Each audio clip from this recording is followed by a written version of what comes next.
Secrétaire général du Forum des rois et leaders traditionnels d'Afrique, invoquant l'esprit de Magne pour ce nouveau gouvernement censé représenter la 6e région de l'Union africaine, celle de la diaspora.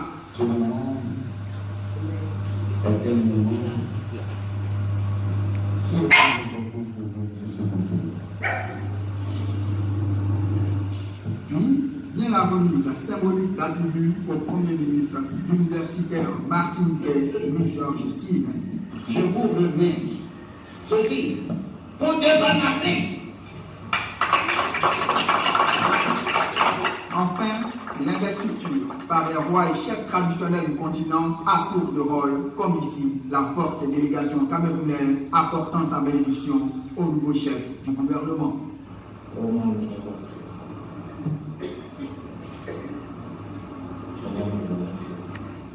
L'état de la diaspora africaine a été lancé lors du sommet de l'Union africaine à Nouakchott en Mauritanie. Avec la prestation officielle de 12 des 25 membres du gouvernement, c'est un rêve qui devient réalité pour une Afrique aux potentialités démographiques et économiques énormes.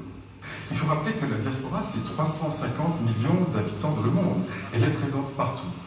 Elle est dispersée, il faut donc la réunir et la réunir avec l'Afrique. Donc c'est cela que nous sommes en train de faire, parce que l'Union fait la force, nous le savons tous. Alors, j'ai reçu un mandat de l'Union africaine, j'ai reçu un mandat du Forum des rois et leaders traditionnels. Nous avons du coup constitué un gouvernement, et le gouvernement a été présenté de manière solennelle aujourd'hui avec des gens du monde entier. Et puis ensuite, nous allons constituer le Parlement. Le premier Parlement sera constitué en Colombie pour l'Amérique du Sud d'ici 15 jours. Ensuite, nous passerons à l'Amérique centrale, puis l'Amérique du Nord, l'Europe, l'Asie. Donc voilà un peu comment nous sommes en train de construire pas à pas l'Afrique de demain. En plus de ces 350 millions d'habitants, il faut rappeler qu'ils apportent vers le continent chaque année plus de 65 milliards de dollars. Et cette somme, c'est plus que toute l'aide internationale réunie. Or, l'aide internationale, vous savez, ça va être des taux d'intérêt très élevés. En plus, on vous dit que la politique, il faut mettre en place après. Quand la diaspora envoie de l'argent vers le continent, les gens envoient l'argent à la famille, au père, à la mère. Ils ne disent pas je vais saisir la maison. Et souvent, ce n'est pas des prêts, c'est des dons. Donc, évidemment, c'est très important. Maintenant, il faut structurer cela. Il ne faut pas simplement que les gens donnent à la famille, ce qui est bien, mais il faut qu'ils donnent pour construire des hôpitaux, construire des routes, des écoles, des entreprises, des universités. Et c'est ainsi que la diaspora, qui est naturellement dispersée, sera politiquement et économiquement réunie. Après la prestation de serment, les membres du gouvernement auront à plancher sur plusieurs sujets. Le projet de monnaie numérique, celui de la lutte contre l'immigration clandestine ou encore le projet portant sur la restitution des ressources, des trésors pillés en Afrique. Fait marquant de la rencontre, la présence de la diaspora européenne, américaine et asiatique, de quoi réjouir Sa Majesté qui disait. Aujourd'hui, nous mettons en place une institution nouvelle pour aider les chefs d'État africains à pouvoir apporter plus de travail, plus de dignité, plus de responsabilité afin de canaliser le flux de la jeunesse. Nous sommes très fiers de vous. Nous bénissons vraiment tout le monde que la dans toute chose. Parce qu'en Afrique, nous sommes en Afrique et nous savons ce que nous faisons, nous rendre pour vous.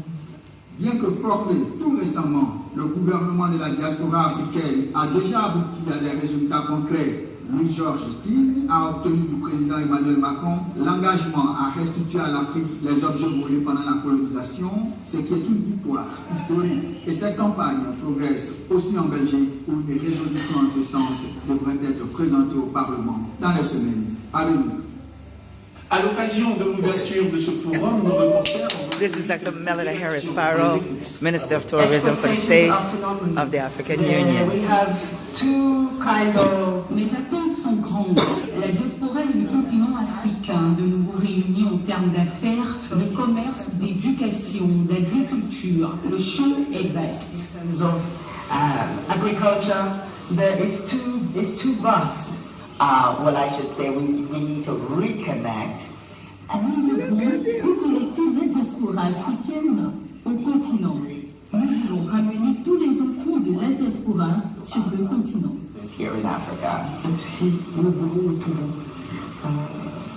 Nous avons énormément de projets pour une indépendance de l'Afrique, pour une aide au développement de l'Afrique. Et on s'est dit qu'avec la diaspora, de façon complémentaire, on peut construire cette Afrique ensemble. This new government is going to bring a new dimension for the diaspora. Ce nouveau gouvernement va rapprocher la diaspora et les continents. Notre mission est de faire en sorte que la diaspora coopère avec l'Afrique et vice-versa. And the Africa cooperating with the diaspora. C'est la réalisation d'un rêve.